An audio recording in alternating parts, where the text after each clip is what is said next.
Hello, greetings, friends, and welcome. This is the Mediterranean Sea. Who knew that I would be here, honestly? The reason I'm filming right here at this moment is to hopefully use some of Mother Nature's water to cleanse some of the words and thoughts coming to my mind, to cleanse some of the energies that are circulating around me. Before we get going, we're all entitled to opinions. No one's right and no one's wrong. So, if you're here to listen, you can listen. Thank you. Yesterday, we visited Nazareth, North Israel, pretty much in the dead center between West Bank and Lebanon, in between the hot pockets of what's going on around here. We climbed Mount Tabor, the mountain of transfiguration of Jesus Christ. We meditated and had a really, really nice time. A lot of energy transferred through, a lot of messaging. And then here I am, I'm back in Tel Aviv. Not very holy city, capital. So, where do we start? What do we want to say?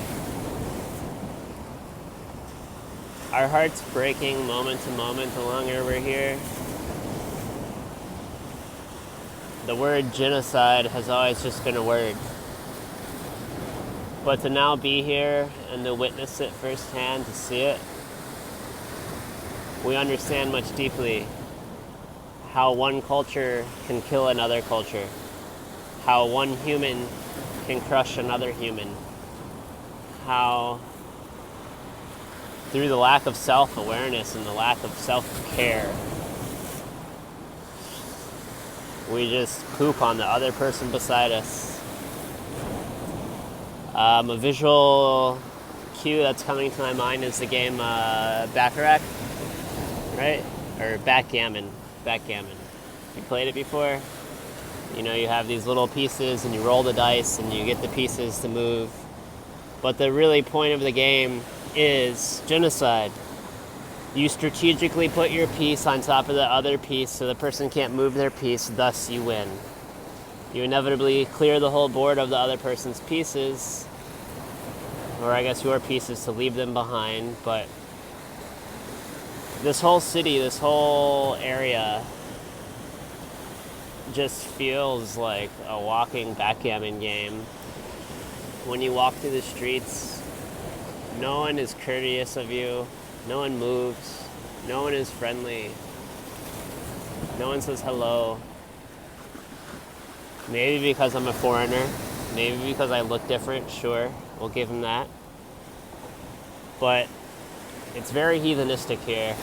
This place could have a run for the money of LA and New York combined. Everyone here is more concerned how they look and how someone's going to see them look and where they're going to get their next drink and where the next party is. I'm losing a lot of sympathy for Israel, to be honest. I know there's outer barrier areas that I'm not talking about. I'm just talking about right here in this city. If a lot of us knew we could see what was going on in this city, we would really wonder, what? Why is America helping? What is it that these people are doing? There's a trash can right next to me, and I've seen 3 people throw litter on the ground since we've gotten here. Red Bull cans, trash, plastic bags, anything. I've never been around a more first world country that just throws litter on the ground and just wastes. The amount of waste here and the amount of alcoholism and sex here, it's just through the roof.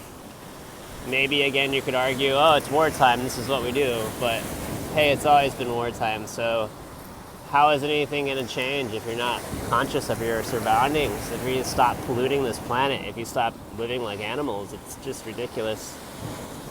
What point am I getting to? Is the genocide again.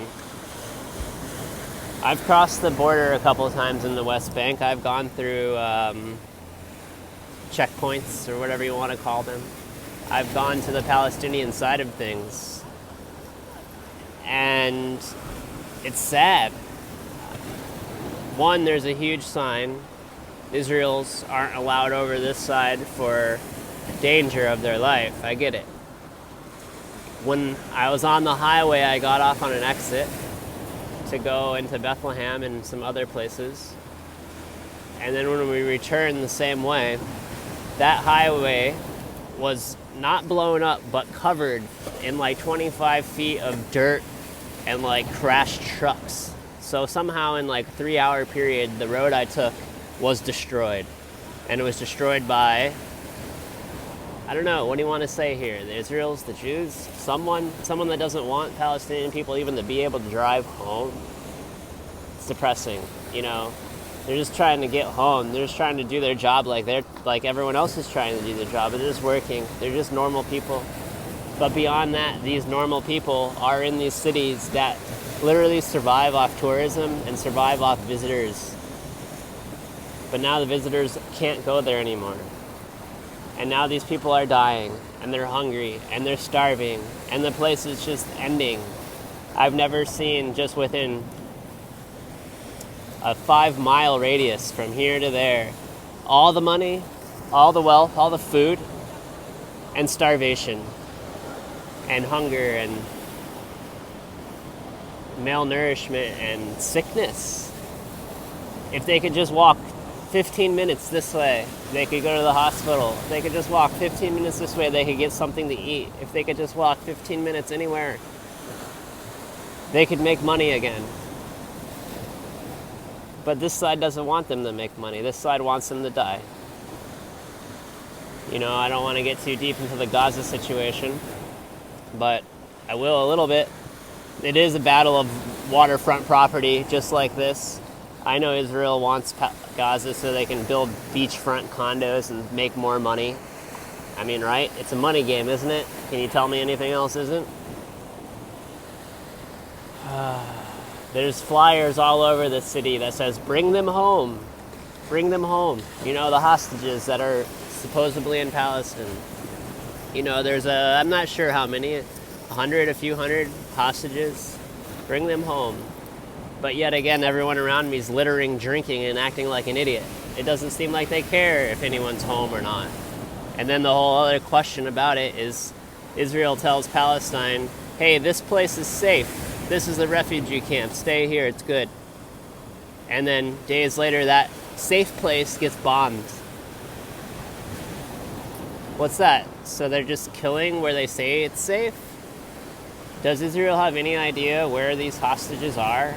How do you know that Israel hasn't killed killed the hostages just in the blunt shooting of supposed caves under hospitals? We don't know. We don't know. At least they have hope to say, bring them home. Meanwhile, all my Palestinian friends, they can't say bring them home because they've already died. You know, 50,000 people have already died. They can't come back. There's nothing going on there. At least some of these people can say bring them home. But we can't bring anyone home because everyone's dying. It's very real here. The dividing line. The I have this and you have nothing. That I deserve this and you deserve nothing. The my God's better than your God. It's absolutely ridiculous. Absolutely. Not until any of us here around here get some self-awareness with what is going on will anything change. Not until others accept others and treat others as they would like to be treated will anything change. My heart goes out to all the Palestinians that are suffering this very moment, that are dying this very moment, that are starving this very moment. Peace be to you. Blessings. May something change where you can find some light in this thing. may these walls that divide this country, they can remain. You guys can stay on your own sides, but just stop fighting. You have your side and you have this side. Why do you need both sides? Who needs both sides? What's even going on? Mother Nature, Mother Sea, please soften this energy from me and these energies around, because it's just toxic. It's just toxic. I'm just getting sick of being here. Going from Jerusalem, which was a challenge, to Nazareth, which was blissful, back to society. I feel like I can say this because I'm American, but I feel like I'm in a land of Trump. It's just like a Trump city. Everyone wants money, everyone wants to be better than the other person, and everyone wants to look good doing it. And they're going to shit on whoever they want to do it.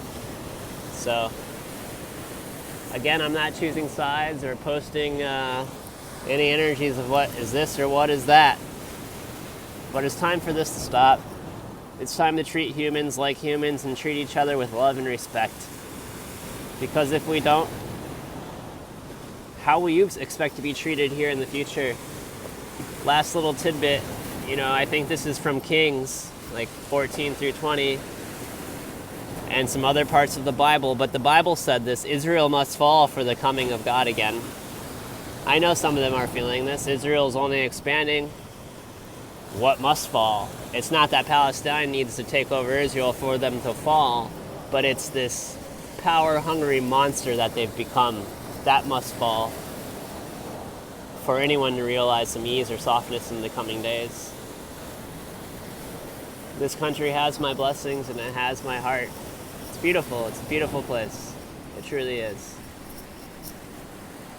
The lands are ancient, and the lands are crying and hurting. And the lands need the humans on them to change and act with more awareness and more compassion for each other. If nothing changes, it won't be pretty.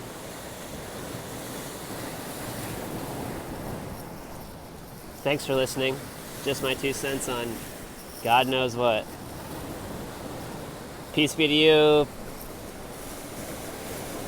Peace be to them. Peace be to Palestine. Peace be to Israel. Jai Ma. Om Sai Ram.